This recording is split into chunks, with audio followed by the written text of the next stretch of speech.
Guys, isi-share ko sa inyo ngayon ay kung paano gawin ang cortina. May dalawang panel, kung tawagin ko ay double panel with valance na may tatsulok sa ibabaw. Ito ang sukat. Magkakat tayo ng isang perasong yellow printed. Hahatiin natin yon para ilagay natin sa dalawang gilid. Sa gitna naman, isang plain na yellow. Plus, maggugupit tayo ng 8 inches, dalawang peraso by 60. Dito, ilalagay sa lalagyan ng tubo or alambre. Yan na yung pinaka-body. Ngayon, ito naman yung valance. Nagkat ako ng 23 inches, isang panel, and 10 inches, isang panel. Bubuuhin natin yan para lagyan ng raffles. Didikit natin dito. Magiging double panel with valance. Yun lang. Samahan nyo akong magtahi ngayon. Papakita ko sa inyo kung paano gawin ito.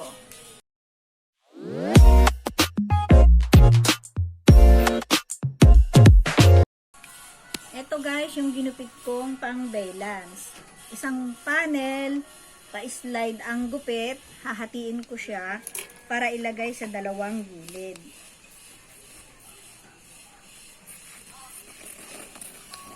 Ayan, dalawang gilid. Ayan siya. Tapos, ito yung isa para sa gitna, yung pinakita ko kanina. Ayan. Tatahiin natin ngayon ay yung sharing or raffles. Pag didikitin natin yung mga tela na ginupit natin ng 5 inches yung lapad niya, 60 inches naman yung ayan, 5 inches, 60 inches naman yung pinaka lapad. Gumupit ako ng bali 5 peraso para mayroon na siyang allowance. 5 peraso para sa isang buong kortina na double panel. Ngayon ay tatahiin natin siya. Yan.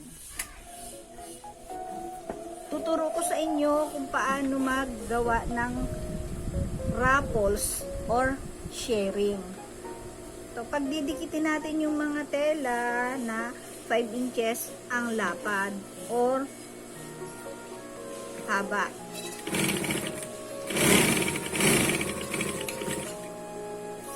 Lima lang yung pagdidikitin natin. Dapat 4 lang. Kaya lang nagpasobra na ako kasi mahirap mabitin.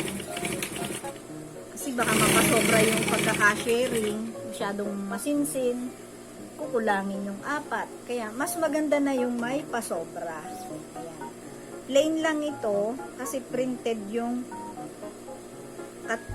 kasama niyang ilalagay ko. Ito yung gagawin nating raffles doon sa pinaka-valance. Yung body niya, isang yellow, hinati sa gitna, para magkaroon ng biyak sa gitna. Yung plain hinati din para ilagay sa dalawang side. Nakapagitna yung plain.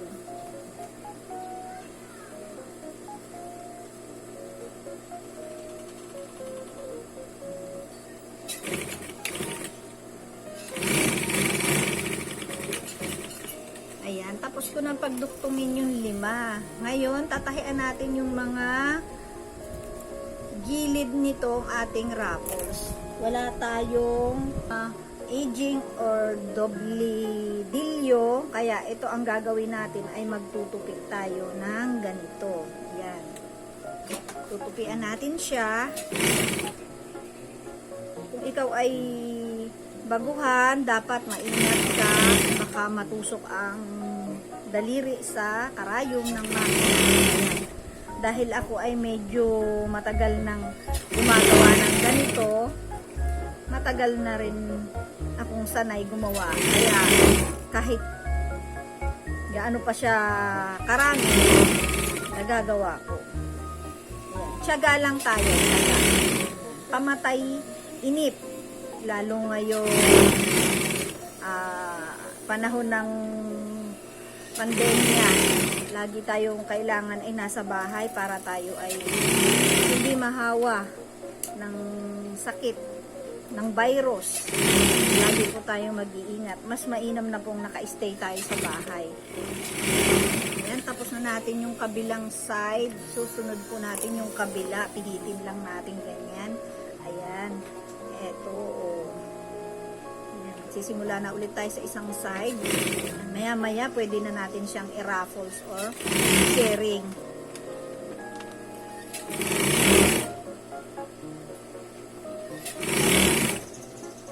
Meron pong nabibili na doble dildo or looper ng para hindi po naggaganito. Kaya lang po, yung dito ako nasanay sa pagtatahi ng ganito. Pero meron din po akong ganun. Kaya lang, mali yung nabili ko. Hindi siya angkop dito sa makina. Kaya ito na lang ulit ako. Balik ako sa ganitong pagtutupi. Pero okay lang. Sanay naman ako.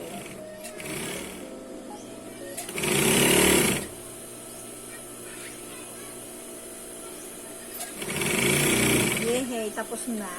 Tapos na ang itupi yung ating gagawing raffles. Ayan, pihitin natin siya. Ayan natin sa kapila. Ito po, ayan. O, sakto.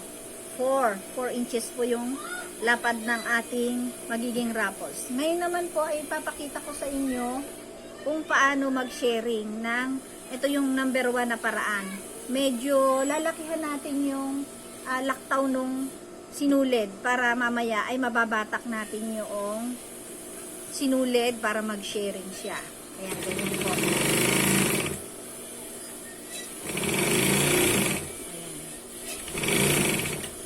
Half inch lang po dito sa dulo or kung gusto nyo medyo malaki, yan, ganyan. Pwedeng 3/4, yan, or 1/3 ng 1 inch. Ayan. Ayan, o. Ayan na po papakita ko sa inyo kung paano yung pag-sharing ng ganito. Kunin po natin yung isang sinulid na nasa ibabaw na medyo maluwag. Medyo maluwag po yung sinulid na nasa ibabaw. Alalay po sa pagbatak. Ayan, magiging sharing na siya. Ayan. Ayan. Ginagawa po ito sa damit. Pwede rin dito. Kaya lang kung dito natin ito lahat gagawin, masyadong mahaba yung 5 panel na ganito. Ayan, ganyan po. Ayan. Diba? Sharing na siya or lukot-lukot na. Ganda na. Ayan. Yan po yung ikakabit natin na sharing doon sa baylats. Ayan. Balik po tayo doon. Ayan na po yung number 1 na pag-sharing. Ito. Ayan, babatakin lang po. Yung nasa ibabaw na sinulid, yun yung medyo maluwag. Basta po, malalaki yung laktaw nung tahi para maging ganito. Ito naman po, yung ituturo ko sa inyo na pangalawa, ay dito rin gagamitin sa sharing. Ito po, ilalagay naman natin siyang ganyan. Ililiitan natin, ibabalik natin sa normal na laki ng tahi. Tapos, ang gagamitin po natin ay yung ating mga daliri. Ganito po siya. Itutulak po natin dahan-dahan na ganyan. Yan, magsisharing po siya. Ganyan. Yan. Yan, ganyan po. Yan na po yung pangalawang paraan ng pagra-raffles or pag-sharing. Yan, ganyan po. Mamaya po, meron pa akong pangatlong ituturo sa inyo. Papalitan natin yung freezer food ng sharing food. Ayan. Ayan po. Halos pareho lang siya pero magkaiba ng paraan. Ayan. Ganyan. Kung wala po kayong ito yung sharing food. Ayan. Kusang mag-share siya. Kung wala kayo nito, pwede nang sa kamay or yung binabatak. Pero kung mahihirapan po kayo dun sa mas mainam bumili kayo ng sharing foot na naaakma dun sa inyong sewing machine. Lahat po ng sewing machine ay merong ganito. Ayan po yun. Pakita ko uli. Yan. Dahan-dahan po alalay sa pagtulak ng ating daliri at baka yung daliri natin yung matahi ay hirap nun, sakit. Ayan, ganyan. O, diba? Mamaya ilalagay na natin to sa ating valance. O, punta po tayo doon sa pangatlo. Papalitan ko po yung freezer po. Tatahi po natin na ang gamit ay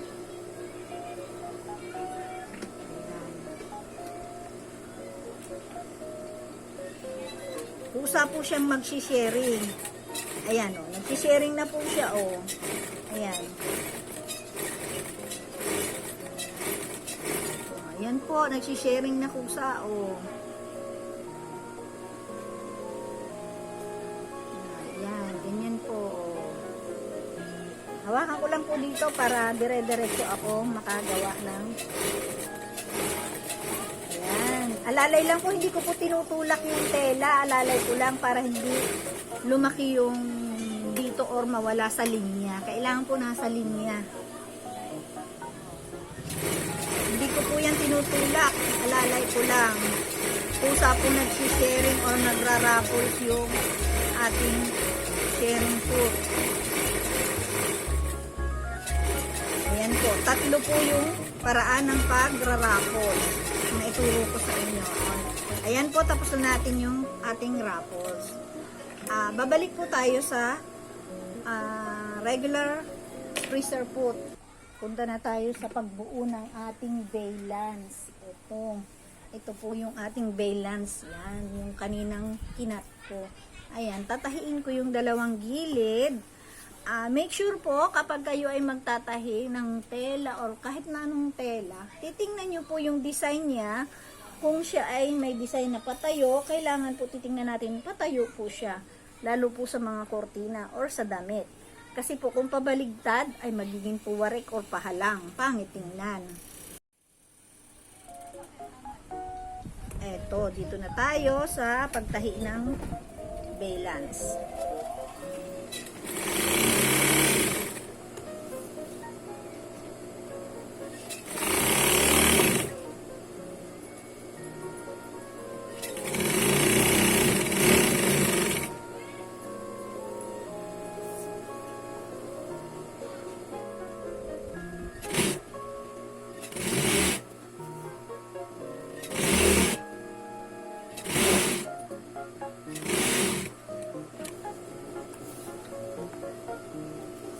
Naman, iduktong natin siya sa ating ito. Ayan. Ayan, patayo. And patayo din ito. Ayan, parehong patayo siya. Bawal ang pabaligtad or patuwarin.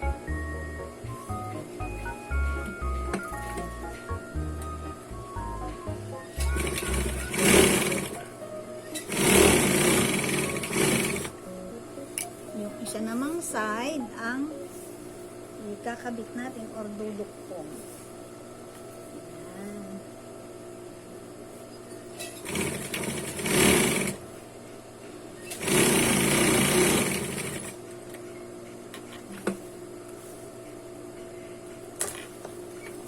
Ayan. Magkarugtong na. Ngayon naman tahian natin yung dulo na doon natin ikakabit yung ating ginawang sharing or raffles.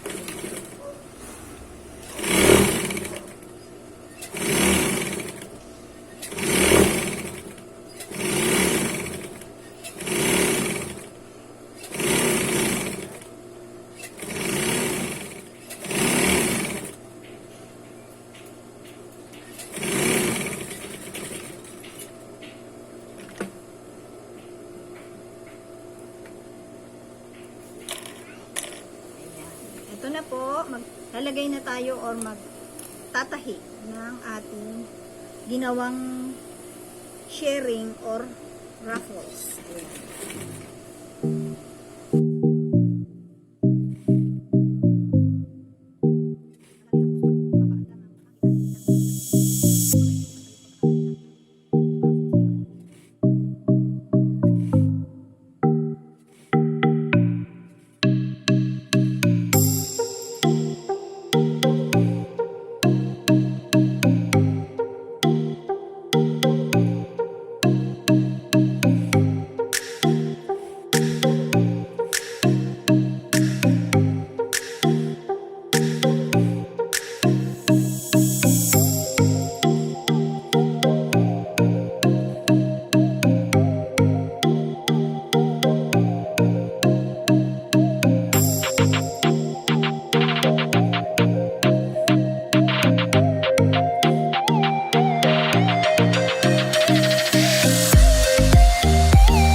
nasa dulo na tayo. Ilalak lang natin yung tela sa dulo ng ating wrappers para hindi mag-nis-nis.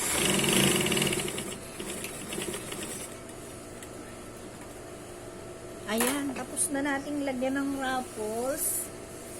Ayan. Ngayon, ang gagawin naman natin ay yung body niya para maidugtong, maikabit na natin siya. Isang printed na yellow orange, and isang plain na yellow. Ayan. Ang gagawin natin, bibiyakin natin yung printed. Ayan. Bibiyakin natin siya at itatahin natin siya sa dalawang gilid ng yellow.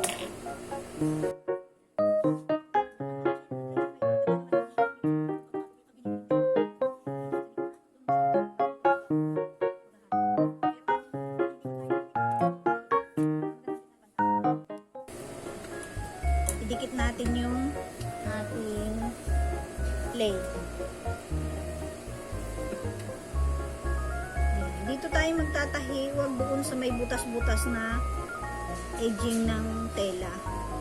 Lalampasan natin siya ng konti.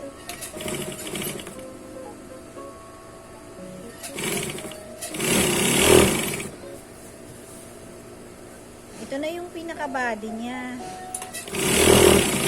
Tahiin lang natin yung mga duktungan at saka tutupian yung mga gilid at saka laylayan or dulo.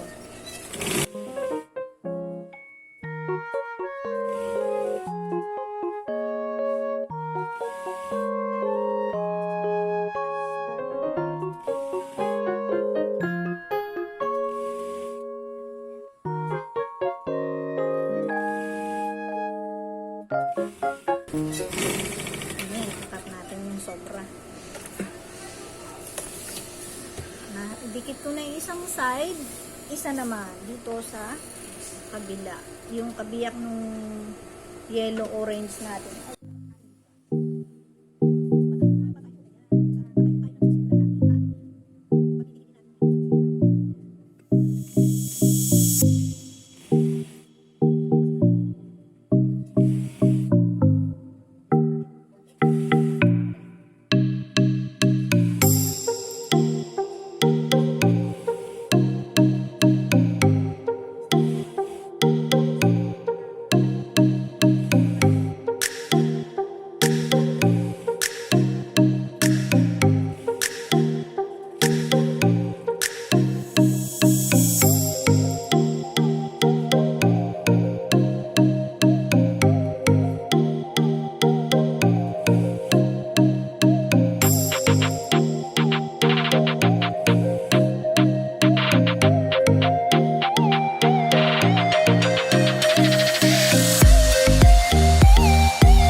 Kunin naman natin ngayon yung magiging combination sa taas.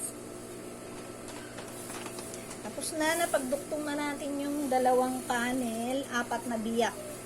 Apat siya. Ngayon naman ay kunin natin itong dalawang piraso na 8 by 60. Pagduduktungin natin siya, pag nangyari po siya ay 10 feet ang lapad. Lapad, no?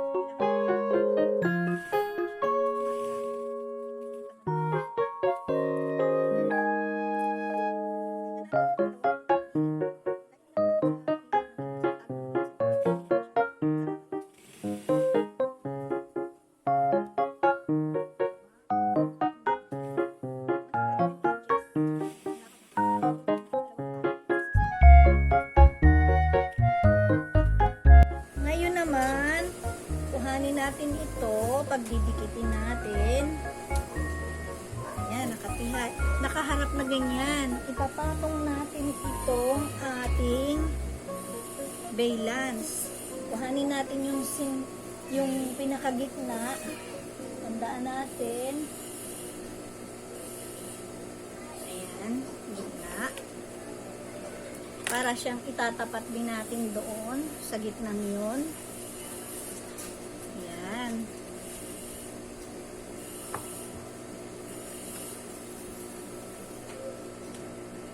Lagyan natin ng pin or karayong na may ulo.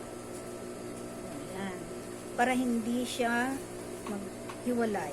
Tapos kunin natin yung gitna nito. Panay na, lahat nakataob. Nakataob siya. Ayan. Ito yung pinakaibabaw natin. Ito rin yung ibabaw natin. Ayan. Tapos ito rin yung ibabaw. Kunin natin yung pinakaibabaw niya. Ayan. Gigitna natin siya ha. Tapat-tapat siyang nakagitnang ganyan. Ganyan. Yan o. Ito yung magiging suotan ng tubo or alambre. Ito. Ayan, nasa gitna na sila pareho. Ngayon, pag didikitin natin ang sabay-sabay ang tatlo na yan, kunin natin yung dulo. Yan, ganyan. Ganyan. Yan o, sakto siya. Sakto sa dulo. Ganyan. Tapos yung dulo nitong ating valance, kunin din natin. Tatapatin natin ganyan.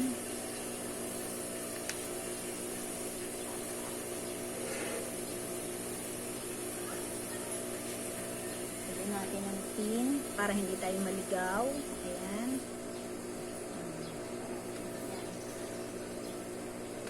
Ganyan. Ilagay natin siya sa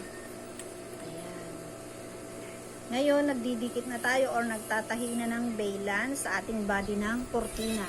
Sabay-sabay po nating tatahiin yung tatlong layer.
ipupold na natin siya, ang pagtupi natin ay paharap. Dito sa harap ng tela. Pinahin natin siya na nakatalikod lahat. Ayan, ngayon ihaharap naman natin siya.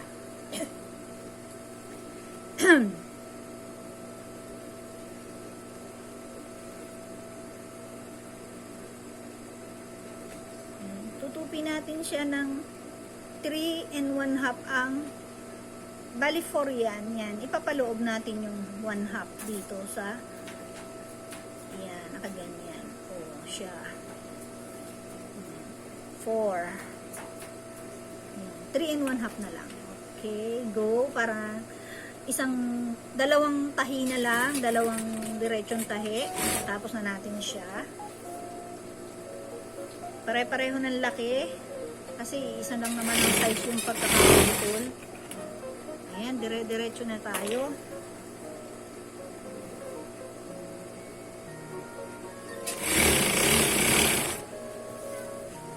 Ayan, nakikita nyo na ang kayarian. Mamaya, mas lalong matutuwa kayo. Kapag natapos na natin, makikita nyo yung buo.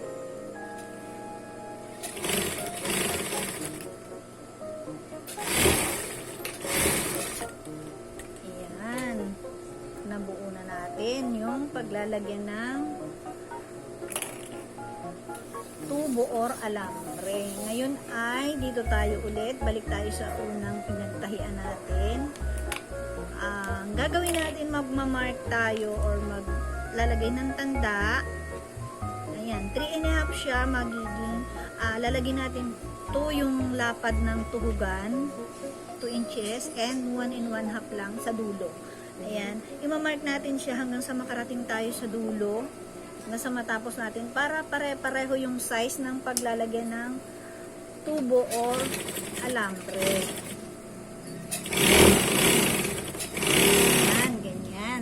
O, diba? Pantay-pantay. Pangit pag hindi pantay. Mark ulit tayo. Hanggang sa matapos natin yan. Ito naman na last na to eh. Huwag masyado tayong magmadali. Magkamali.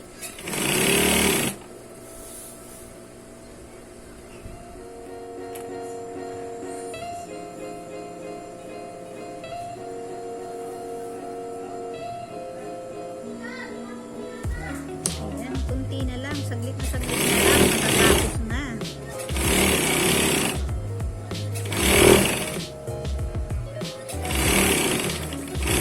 Natapos na tayo, nakarating tayo sa dulo. Pakita natin yung kabuuan. Ayan po siya. Ating double panel with baylan.